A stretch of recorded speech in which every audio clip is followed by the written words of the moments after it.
Hello everyone. Welcome to the last day of our astrobiology live presentation series. Let me first introduce myself. I am Merve and I'm a third year biology student at Middle East Technical University. And I'm also a general coordinator of our team. Today, I will be moderating the presentation and hosting our precious guest, who is Mr. Erik Persson, a professor of applied ethics at Lund University in Sweden, and he's going to talk about astrobiology and ethics. While you are watching, if you have any questions, please do not hesitate to ask via our chat box. At the end of the presentation, our team will collect them and send them to me, and I will be asking those questions to Mr. Persson. Now I think the stage is yours, sir. Thank you very much. So, can you see my PowerPoint presentation here? Yes. Great. So, I'm going to talk about ethics and astrobiology. And maybe you're a bit surprised to hear someone talk about these two topics together, or even a philosopher talking about astrobiology. So I thought I'd start taking one step back and say a little bit about background, about the relationship between philosophy and astronomy, and philosophy and space research in general. In fact, the relation between philosophy and space research goes way back, at least to the antique Greek. This guy was Thales of Miletus. He was one of the pre-Socratic philosophers. He was very interested in space, in the stars, in the skies. What he did was mostly speculative, but he and his colleagues also made observations, and they did some pretty interesting discoveries already back then. For instance, these guys in the antique Greek philosophers, they found out that the Earth and managed to prove that the Earth is round, for instance. When I went to school, some people said that the Earth, people in the medieval times thought that the Earth was flat. That's not true at all. People knew that the Earth was round already in antiquity. They also managed to determine the circumference of Earth pretty well. But of course, it wasn't until the 16th and 17th century that astronomy, modern observational astronomy, took real leaps. When Tycho started to make really good observations and really systematic observations, and of course then when Galileo started to use his telescope. And so you could say that in the beginning, astronomy, like everything else, was pretty speculative, simply because we didn't have the data, we didn't have the instruments to collect the data.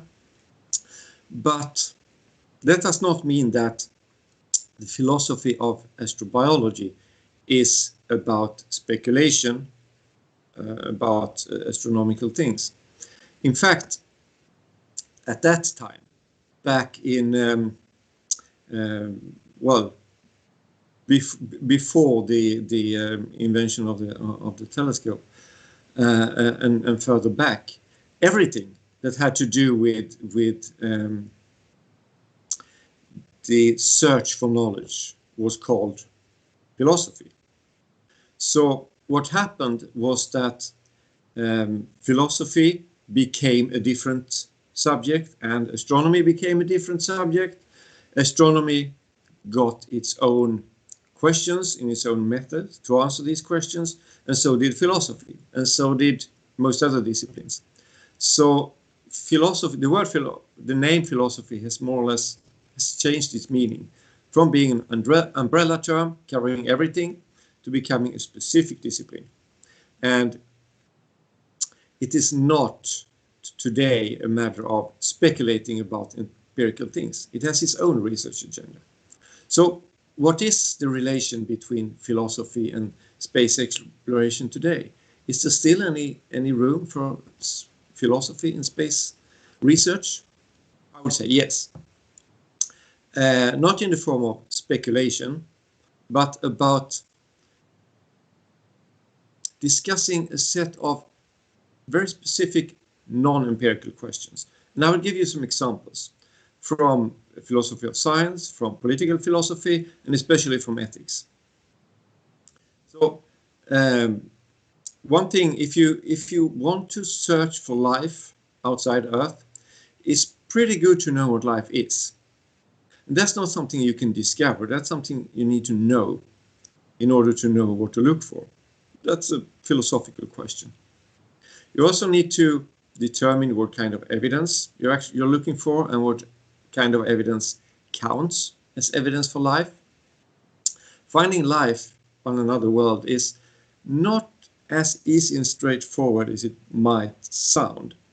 We don't expect to just go to another world and find some creatures walking around there.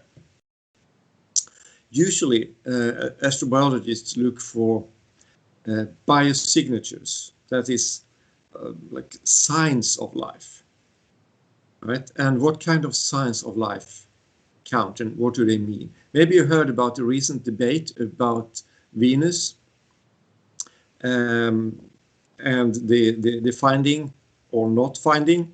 The jury is still out, but the purported finding of phosphine in the atmosphere of Venus, is that a sign of life or not? That's not an easy question to answer, and that's where philosophy comes in. Of course, you also need to, at some point, determine when it's time to give up. When have we looked enough on Mars to say that, no, there is no life, let's give up? I'll get back to that, but that's also not an easy question. What about political philosophy? What does political philosophy has to do with astrobiology and space research? Well, actually, space is a very politicized area. And what the question of what can we do in space? What are we allowed to do in space? That's regulated by international treaties. But there are lots of questions about how to interpret this. Military activities is, for instance, banned in space in the so-called Outer Space Treaty. But how to interpret that in practice is not an easy question. And this is an area where political philosophy is active. Today, it's very popular to talk about commercial activities in space. We know there are some big actors who have invested a lot of money in commercial activities in space, mining and tourism and so on. So what can we do in space in connection with that? And how do we distribute risks and benefits of commercial activities in space? Typical question for political philosophy. If we ever start to settle and colonize another world, how should we govern that? We know that on Earth there are many different political systems. Which system should we use on Mars if we eventually colonize it? And so on.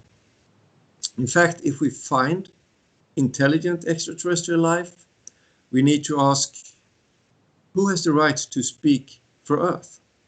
Would it be the General Secretary of the UN? Would it be the director of NASA or someone else? So political philosophy. What about ethics? Ethics is what I will focus on today. And there are many ethical questions in connection with astrobiology and space research. For instance, how much money should we spend on trying to find life? We have lots of problems on our own world, on our own planet that we need to deal with. So it's a matter of balance, how much money to spend on different things. This is partly a value question, it's an ethical question. If we find extraterrestrial life, what can we do with it? Can we experiment on it? What are we allowed to do with it? How can we treat it? That's an ethical question. There's lots of debris in space. Who's responsible for cleaning that up? It's a question of justice. How certain do we need to be that we do not contaminate? Well, if we do not know if it's inhabited or not, how certain do we need to be? You know, when we send probes, landers, rovers to other worlds, we don't want to bring Earth microbes there to mess up the indigenous ecosystems, if there is any, or to mess up our experiments. I will come back to that very soon. First, I will have to say something about what I mean when I talk about ethics, because that's not always clear, especially if you talk to non-philosophers. If we go back to the old Greek guys that we talked about before, they had a very wide sense of what ethics meant. They're talking about how to live a good life, how to live a virtuous life. If we go forward into the medieval times, ethics was usually about religious commands, and in some instances, people still connect ethics very strongly to religious commands. That's not what we do when we deal with ethics in the philosophy department today. Some people equate ethics with following the rules, the laws, taboos, norms of the society. Also, that's not what we deal with primarily in ethics within philosophy today. With the laws and the traditions of a country come about in very different processes that hopefully has some ground in ethics, but not necessarily. It's a lot of political compromises, for instance. Excuse me. So when we talk about ethics, what do we mean? Well, basically, ethics today is mostly about how to deal with situations where your acts, your decisions affect others in a way that's important to them. So you can say when we have different interests, for instance, how do we deal with that? That's mostly what ethics deals with today. Sorry, my throat. This is what I'm going to talk about. This is what I mean by ethics. That's what philosophers in general means by ethics today. Okay, so I will frame this talk around two questions that has to do with space exploration and ethics very directly. We talked before about commercial activities on an inhabited world and what are we allowed to do. So there are many ethical questions in connection with space commercialization in general, but I will focus on those on inhabited worlds that have to do with places where there could be life. I also talk about the ethics of planetary protection, and we'll come back to that soon. Let's start with commercial activities. What can that be? Could be mining, for instance. Could be bioprospecting. You know, when you take living organisms and use them for things, you can patent them, you can use them for medicine, you can breathe on them, and so on. Tourism, settlements, terraforming. Terraforming means that you take another world and make it more Earth-like, so it will appeal to humans and other Earthlings.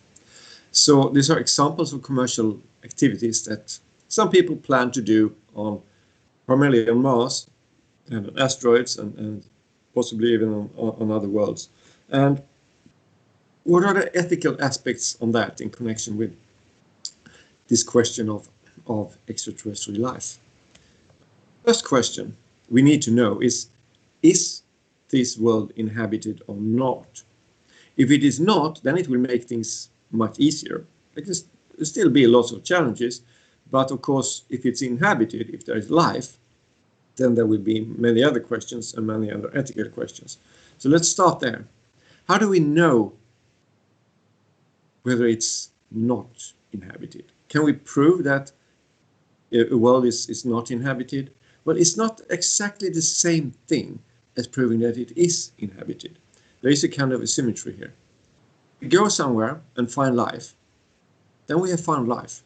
That may not be easy, but if we do that, it's enough to find one instance. Let's say we go to Mars and we find life there. Then we know there is life on Mars. But if we go to Mars and there's no life. What does that mean? Does it mean there's no life, or does it mean that we just have to look harder? So these are showing that there is life and showing that there is not life. They're two different things. You cannot, strictly speaking, prove that there is no life in the same sense as you can prove that there is life. But you can still be more or less certain. And of course, we need to strive for as much certainty as possible, but it may not be able to reach complete certainty. In fact, it is not, because proving that a world is uninhabited is not like making a discovery. It's more like successively approaching certainty, but never really reach it. So if you look at this curve, it will never reach one, it will never reach certainty, but you can get closer and closer. So the questions we have to deal with is, how do we increase the certainty, and how certain do we need to be? How to increase the certainty, that's mainly a question for science, but the question of how certain we need to be, that's a philosophical question. So how to increase the certainty? Well, you can go there many times, and the more times you go there without finding anything, the more certain you can be that there's no life. But it also has to do with the quality of the missions, of course. The better the missions are, the more certain you can be. And the diversity of missions, if you go to Mars and drill in the same place every time, you will not get a lot of new information. So if you go to Mars and drill in the same hole 10 times, that will not be very convincing. But if you go to Mars and drill in many different places and you still don't find life, it will be more, at least more certain that there is no life. But how certain do we need to be? Well, this is actually a philosophical question. First of all, we need to ask ourselves, how certain do we need to be? For what purpose? Here, of course, the purpose is to give green light for some commercial activities, so we can avoid the problems of disturbing life. So when are we certain enough that there is no life on Mars to give green light for commercial activities? Well, one question it depends on is how we value the extraterrestrial life. The more valuable it is, the more certain we need to be. But the value of the commercial activities also plays in. The more valuable these commercial activities are, the more eager we will be to give green light, and the less certain we will feel that we have to be. And of course, we need to be able to compare these two things, the value of the life and the value of the competing commercial activities. And that is not easy. Now, I will get back to these questions soon. I will first show you the other circumstances that I will be talking about, and that is planetary projections. And then we see how these two issues hang together. So what is planetary projection? Well, when you go to another world to look for life, you don't want to mess up your experiment by bringing life from Earth. Then you don't know if the life you find, if it's actually Mars life or indigenous life, or if it's Earth life. You also do not want to risk destroying any indigenous life by bringing invasive Earth life. So this is pretty important. But on the other hand, you cannot really go to another world and look for life without bringing some Earth life, because complete sterilization is not really possible. We don't know exactly what it takes to kill all life. We know that some microbes are tougher than some of our hardware. If we bake a rover in the same temperatures that it will take to be sure to kill all life, then we will destroy the electronics in the rover. So we cannot do that. We know that we cannot sterilize humans, because if we do, then we will die too. So if we ever bring humans to Mars, we will also bring human Earth microbes. We know that what kills some microbes will benefit others. and we know that the microbes evolve, so it's like a moving target. So we simply cannot get rid of all Earth microbes when we send stuff to another world. So we need to find some kind of balance. The balance between protecting this world from Earth microbes on the one hand and going there to look for life on the other. We are back in this question of different values and how to balance them and how to compare them. So again, what is the value of this extraterrestrial life that we may or may not find? What is the value of the knowledge that we are looking for? And how do we weigh them together?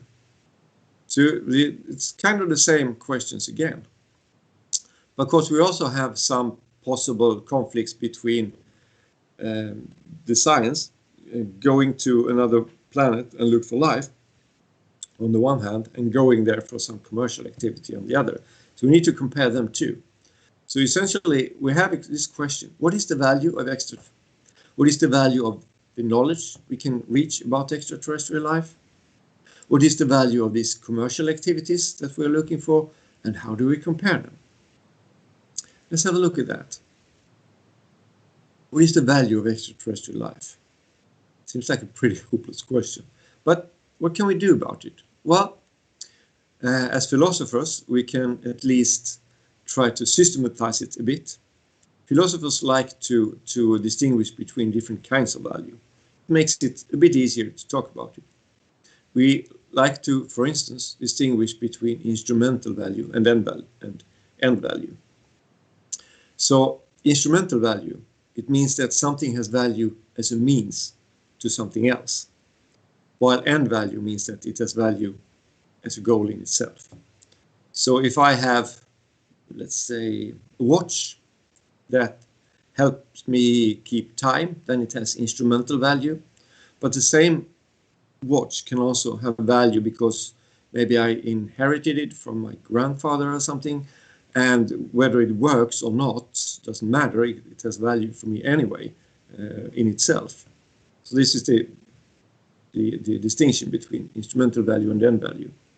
So where do we place extraterrestrial life here? Can it have instrumental value? Well, yeah, clearly. It can have instrumental value as study object. If we go there to find and study life, it definitely has value to us that this life is still there. So again, if we are astrobiologists and go to another world, we also need to protect the life that may be there, so we can study it.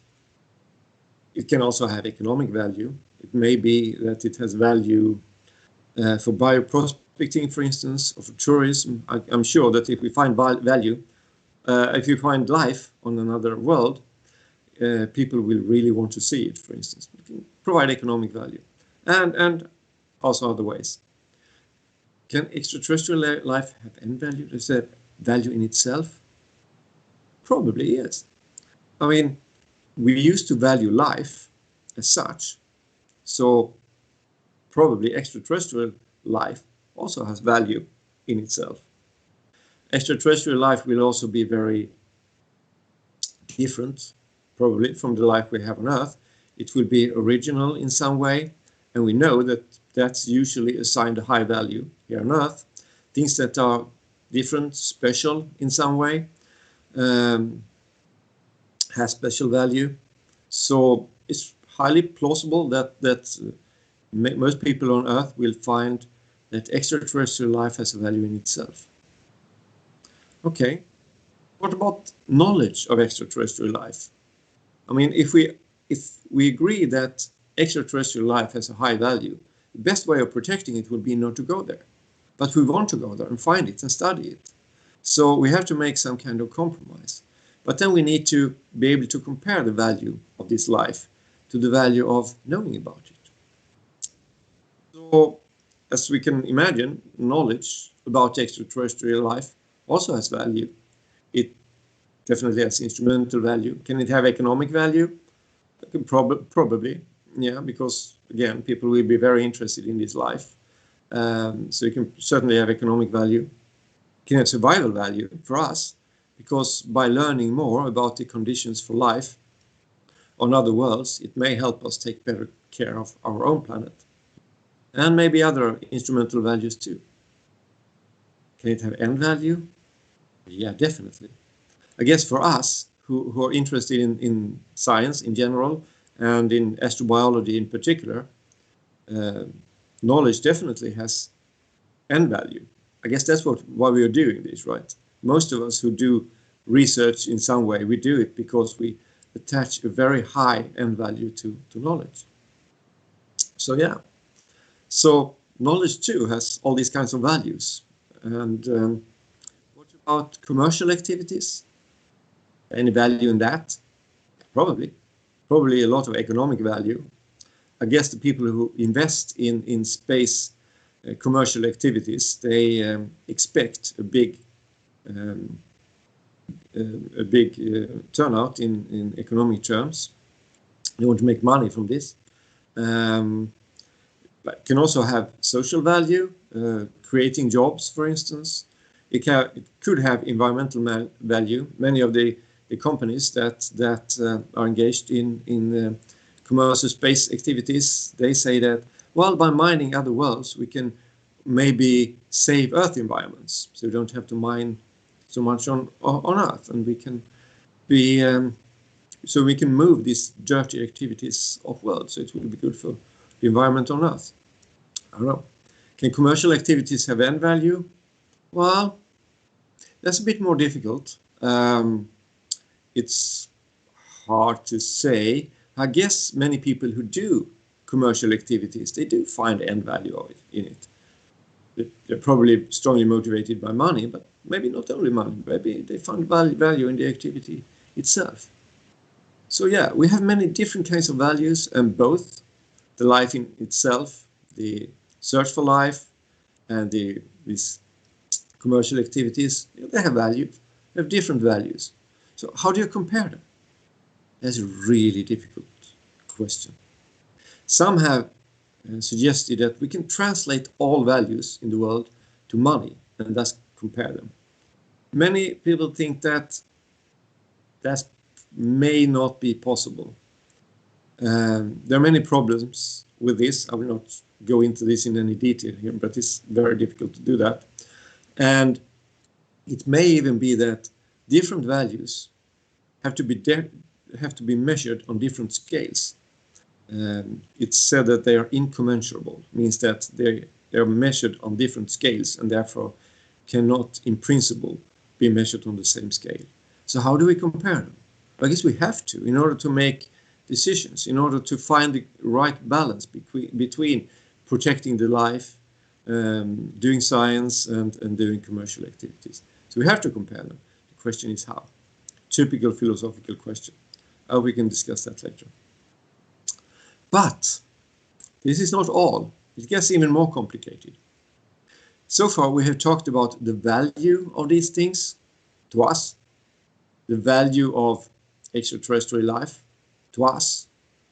But maybe things have value to them. Maybe they have interests that we need to consider too. So it's not just a matter of the value of extraterrestrial life.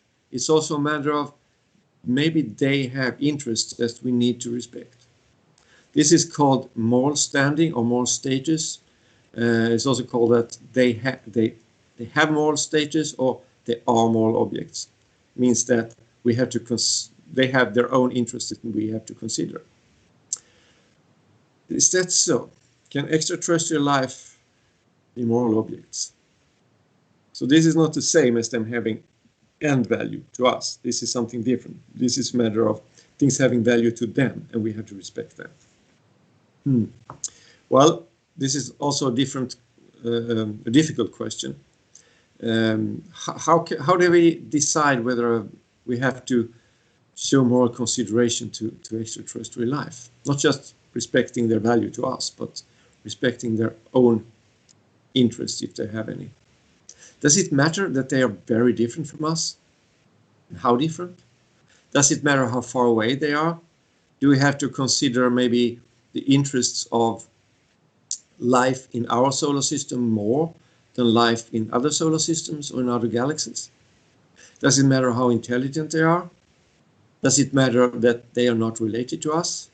No matter whether they are similar to us or not, they will not be related to us. Does it matter that they do not belong to the same society or the same biosphere as us? Well, if we look at science fiction, it seems pretty clear that at least Hollywood, they seem to assume that if the aliens look like us, then we're supposed to care for them. Maybe you have seen Avatar, the Nabi people that we were supposed to root for in this film. They're pretty human-like, and their tails and so on, but they're pretty human-like. On the other hand, if we look at I don't know if any of you have seen it, a TV series from, I think, the 80s. They were lizards. And in that TV series, we were not supposed to root for the aliens. On the contrary, we were supposed to be scared of them.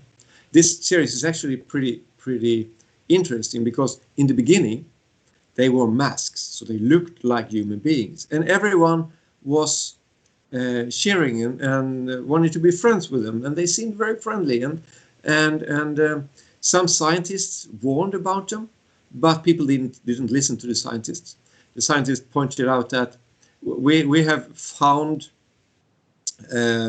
somehow information about these creatures, and it turned out that they are here to steal our water and then eat us. But people didn't believe that because they look like humans, so they have to be friendly. And then some resistance group managed to tear their masks off, so people saw they were like lizards, and then people got afraid. So people were not afraid because the scientists told people that they will steal our water and eat us. But they did become afraid when they saw they do not look like us. So people are not always particularly rational. But what does ethics say about this? Well, there are different theories about this. I will not go through all of this in detail. It will take a long time.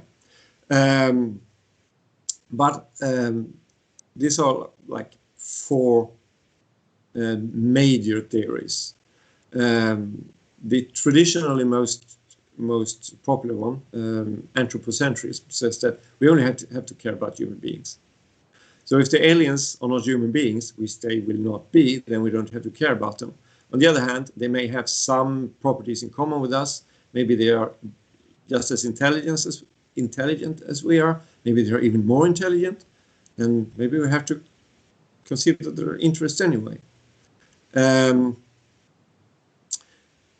The other theory that's becoming more and more popular, actually anthropocentrism is getting less and less popular because the more we know, the more we learn about nature, the more we realize that we're not as special as we thought we were. Sentientism is the theory that says that all sentient beings have moral status. So this is becoming very popular. Essentially, it means that if you have interests of your own, if you have your own perspective, if you can feel pleasure and pain, for instance, then you have interests and you have to be considered. So what does that have to say about extraterrestrial life? Well, essentially it says that it doesn't matter if you're extraterrestrial or not. If you're sentient, if you're conscious, if you can feel, then you have a moral status. The difficulty, of course, will be to figure out whether alien life will be actually sentient or not. It's difficult enough here on Earth, but life that are very different from us will be really difficult to figure out whether they are sentient or not. So maybe we have to take some kind of precautionary approach. Biocentrism is a theory that says that all life has moral standing. So that should imply that all life, even if it is extraterrestrial, has moral standing. Now, this is a very difficult theory to live up to because if all life has moral standing, then what should we eat, for instance? So it's a hard theory. It's also hard to motivate sometimes. But the interesting thing here is that what does it have to say about this question of planetary protection, for instance? It should mean that we need to be really careful to protect extraterrestrial life from invasive Earth microbes. On the other hand, planetary protection means essentially mass killing of Earth microbes. So that cannot be right according to biocentrism.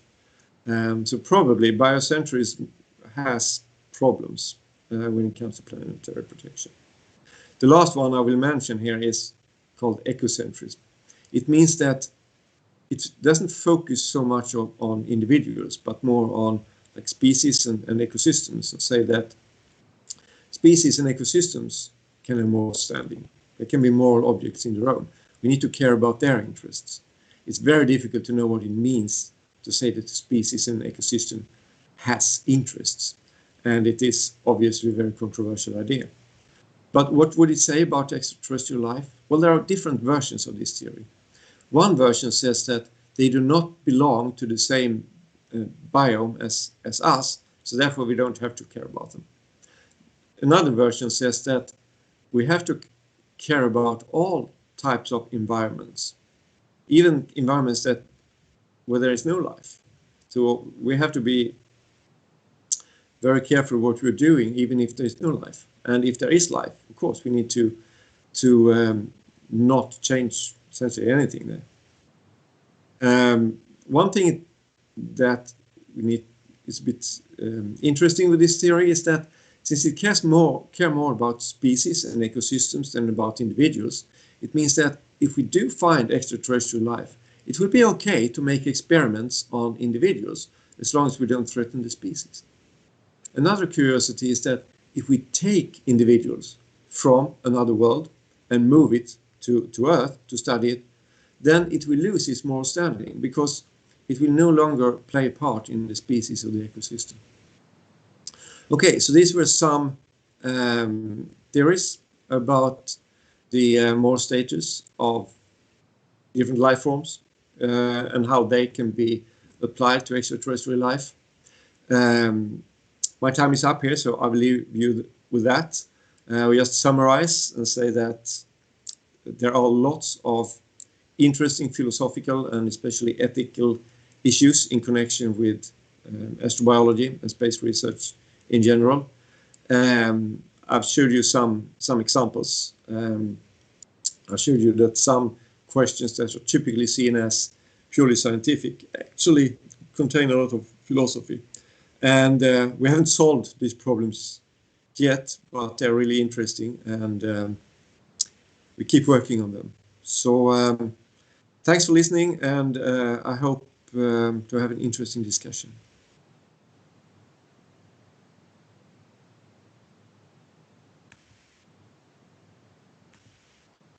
Thank you for this great presentation. It was pretty interesting.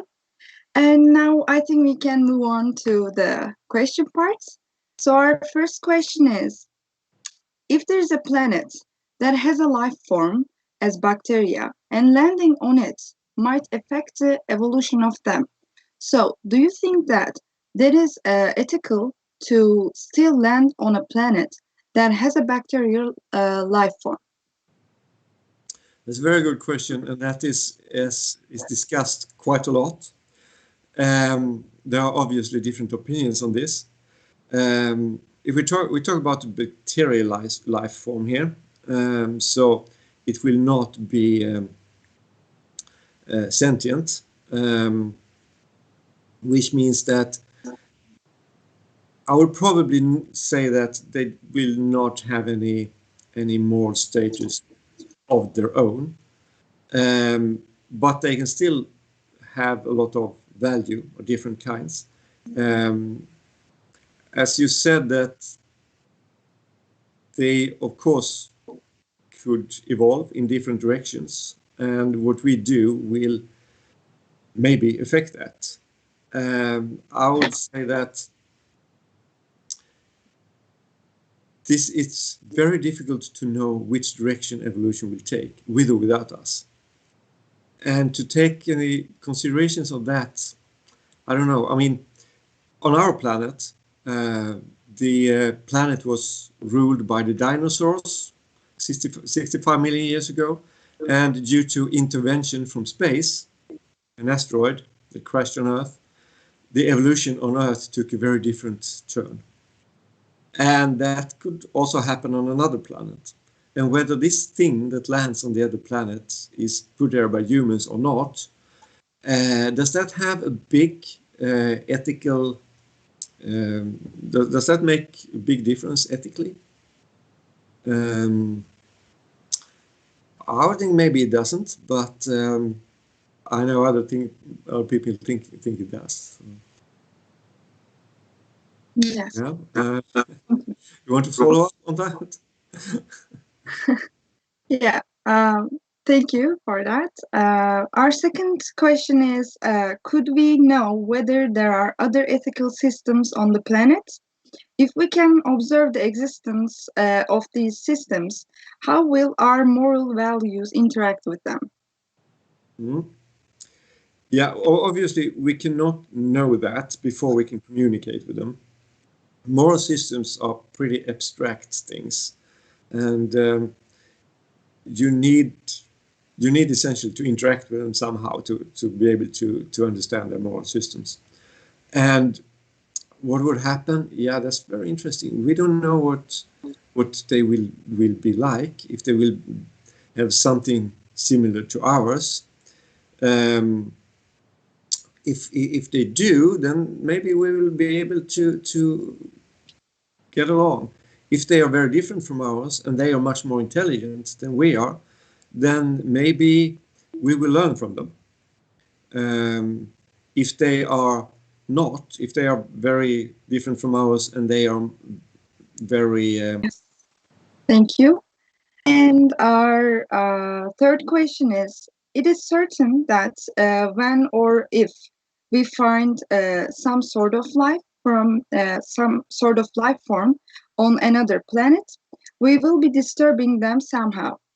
So in this case, should we not leave them, the Earth, in the first place? Or what is the philosophical view of our urge to look out to find some other life somewhere else? mm. Well, first of all, there is not one philosophical view. There are many. um, so, but the question, if I understood correctly, is yes, if we go to some other world and there is life, then we will disturb them somehow. That's unavoidable. So what we can do is one option would be, of course, not to go there at all. And then we end up in this situation that I described before. We have to make a choice. Which value do we have to go with? The value of these extraterrestrial life forms, or the value of our research on this. It will be very, very difficult to compare. Hopefully, we can figure out some kind of compromise where we go there and yeah, we will disturb them, but maybe we can figure out a way we will not disturb them too much. Some people have suggested a national park system on Mars, so that there will be areas that will be undisturbed by humans.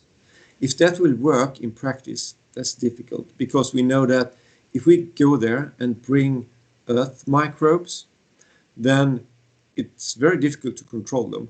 And to say that they will stop at the boundary of national park, that's probably impossible. And if we change like the climate, like some people want to do to make it more friendly for humans, then of course, if we change the climate, then it will be very difficult to not change the climate of the whole planet. There are some very high mountains, and there are some ideas that we could, for instance, put carbon dioxide around the Mars to give it an atmosphere and a greenhouse effect to make it warmer, but to do it pretty close to the surface, so it will not affect the mountains, so the indigenous life can still stay on in the mountains. Is that enough to protect them? It's both an empirical question, we don't know exactly what it takes to protect them, but also an ethical question of how much we should leave for them, and how much we should allow ourselves to interfere. So yeah, not going there at all is obviously an option. It's kind of extreme option, and I hope that we'll be able to find some other option will include some compromise that will work for both parts. Yeah. Thank you. And our last question is there any chance to develop interplanetary ethical values in a similar way to adopt global values? I would think so, yes. If we look at these theories I talked about recently, they have different approaches. Like the anthropocentric idea is very like local in a sense because it's only adapted to us, right? If we look at sentientism, the one that's becoming very popular today because it is kind of neutral in that way. It says that everyone who has any interest to consider need to be considered. So that one would, I think, be the most promising one because it should be acceptable to anyone who has an interest. The difficulty, of course, will be to know whether the things we find is actually whether it's live and whether it is sentient at all.